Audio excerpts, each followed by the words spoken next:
თბილისის საქალაქო სასამართლოში პროევროპული საპროტესტო აქციების დროს დაკავებულების ანდრო ჭიჭინაძის, ონისე ცხადაძის, გურამ მირცხულავას, ჯანო არჩაიას, ლუკა ჯაბუას, რუსლან სივაკოვის, რევას კიკნაძის, გიორგი ტერაშვილის, ვალერი თეთრაშვილის, სერგეი კუხარჩუკისა და ირაკლი ქერაშვილის პროცესი გაიმართა. მათ ჯგუფურ ძალადობაში მონაწილეობას ედავებიან. საქმეს მოსამართლე ნინო გალუსტაშვილი განიხილავს. დღევანდელი პროცესი ახალი შეზღუდვების გამო მედიამ ვერ გადაიღო. აკრძალულია აუდიო ჩაწერაც. მედიის შემზღუდავი ახალი კანონის გამო ჟურნალისტები კამერებით არ ჩენობაში და არ ჩენობის ეზოში შეუშვეს. სასამართლო დარბაზში მხოლოდ ჟურნალისტების ნაწილი იმყოფებოდა, თუმცა მათ ჩამწერი და გადამღები ტექნიკური საშუალებების გამოყენება არ შეეძლოთ. პროცესის გახსნისთანავე ბრალდებულებმა მოითხოვეს, რომ დარბაზში კამერა დაეშვათ. ანდრო ჭიჭინაძის თქმით, მნიშვნელოვანია, რომ ინფორმაცია მივიდეს იმ ადამიანებამდე, ვისაც ეს ყველაფერი აინტერესებს. როგორც დაკავებულმა მსახიობმა თქვა, ის აბსურდული მუხლი და მთელი ეს საერთო აბსურდი, რომ გამოსვლოდათ, ამ კანონს არ მიიღებდნენ. მისივე თქმით, ვერ შეძლეს ის, რაც ჩაფიქრებული ჰქონდათ და გადაწყვიტეს, რომ ინფორმაცია უბრალოდ გაეკროთ. გასულ კვირას ქართული ოცნების პარლამენტმა დაჩქარებული წესით განიხილა და მიიღო კანონი, რომელიც ძალაში უკვე შევიდა. დღეიდან სასამართლოში, სასამართლოს შენობაში, სხდომის დარბაზში და სასამართლოს ეზოში ფოტო, კინო, ვიდეო გადაღება და ტრანსლაცია დაუშვებელია, გარდა იმ შემთხვევისა, როდესაც ამას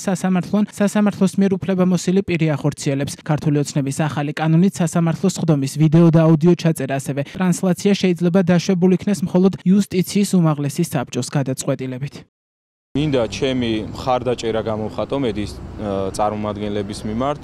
2016 წლიდან ფაქტობრივად ყოველდღიურად ჩართული ვარ პრაქტიკულ საადვოკატო საქმიანობაში და მე არ მახსენდება დღე, როცა სასამართლოს შენობა და ზოგადად ეზო დახურული ყოფილიყო და ხელმიუწვდენელი მედიისთვის. მედიის წარმომადგენლები რომ ფიზიკურად ესწრებიან დარბაზში პროცესს, ეს არ არის საჯაროობის პრინციპის სრულყოფილი დაცვა. მედიას არ აქვს დღეს შესაძლებლობა რომ ტექნიკით ვიდეო გადამღები ან ჩამწერი მოწყობილობით იყოს სრულად უზრუნველყოფილი არა მარტო სასამართლოს სხდომის დარბაზში, არამედ ზოგადად სასამართლოს შენობაში და ამავდროულად ეზოში, რაც ვფიქრობ, რომ მედიის წარმომადგენლების მიმართ როგორც მსუბუქად რო ვთქვათ, ძალიან მძიმე მიდგომას წარმოადგენს, შესაბამისად ჩვენ ფიზიკურად ვცდილობთ და მომავალშიც ვეცდებით იურისტები, ადვოკატები, რომ მაქსიმალურად დავიცვათ თქვენი ინტერესები, განსაკუთრებით იმ ჭრილში, რომ მედიის წარმომადგენლებს ჰქონდეთ სრულყოფილად პროცესების გაშუქების შესაძლებლობა და მინიმუმ ეზოში ტექნიკით და სასამართლოს შენობაში ტექნიკით ყოფნის შესაძლებლობა და კადრების გადაღების შესაძლებლობა. Მნიშვნელოვანი არის ის, რომ დღევანდელ პროცესზე ჩვენ ნახეთ მედიასთან და თავისუფალ სიტყვასთან ბრძოლა, რაც განპირობებული არის იმით, რომ სასამართლო პროცესზე მოდიან მოწმეები, რომლებიც ან იტყუებიან, ან თავიანთ ნათქვამს რეალად ვერ ადასტურებენ და სასაცილო მდგომარეობაში იყენებენ თავს. აქედან გამომდინარე, ამის აღმოფხვის ერთადერთი საშუალება იყო ის, რომ მედია საშუალებებს არ მისცემოდა შესაძლებლობა გაშუქებულიყო ყოველივე ამის. ამ პროცესს გარდა გამამართლებელი განაჩენისა, ასევე ძალიან სჭირდება საჯაროობა, რომელიც დღეს პირდაპირ იყო შეზღუდული და ჟურნალისტებს არ აძლევოდათ საშუალება, რომ გაემჟღავნებინათ და გაეშუქებინათ ის ინფორმაცია, რაც რეალურად ხდებოდა.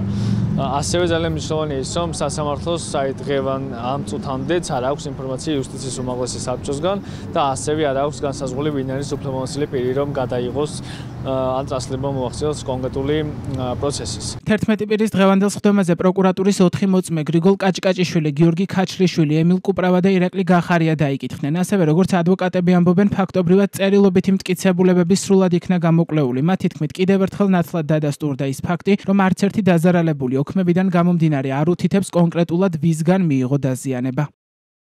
ფაქტობრივად წერილობითი მტკიცებულებები სრულად იქნა გამოკვლეული და ნათლად დადასტურდა კიდევ ერთხელ ის ფაქტი, რომ არც ერთი დაზარალებულა ცნობის დადგენილებიდან გამომდინარე, გამოკითხვის ოქმებიდან გამომდინარე არ უთითებს კონკრეტულ პირზე, თუ ვისგან მიიღო დაზიანება, ვისგან აქვს ფიზიკური დაზიანება და არც ერთ მათგანს არ შეუძლია ხელი დაადოს კონკრეტულად რომელიმე პირს 11 პირთაგან, თუ ვინ განახორციელა მათ მიმართ რაიმე სახის უკანონო მოქმედება, რის შედეგადაც მიიღეს საერთოდ თუ არ მიიღეს ზოგადად ის დაზიანებები. დღეს პირველი მოწმე იყო მოსული, რომელიც შემხებლობაში იყო ანდრო ჭიჭინაძის და უგულისხმობ დამკავებელ პიროვნებას, რომელმაც აღნიშნა, რომ მე როდესაც ანდროსთან მივედი საგამოძიებო მოქმედების ჩასატარებლად, არ ვიცოდი საქმის მასალები, არ ვიცნობდი არც ერთ მათგანს, მქონდა მხოლოდ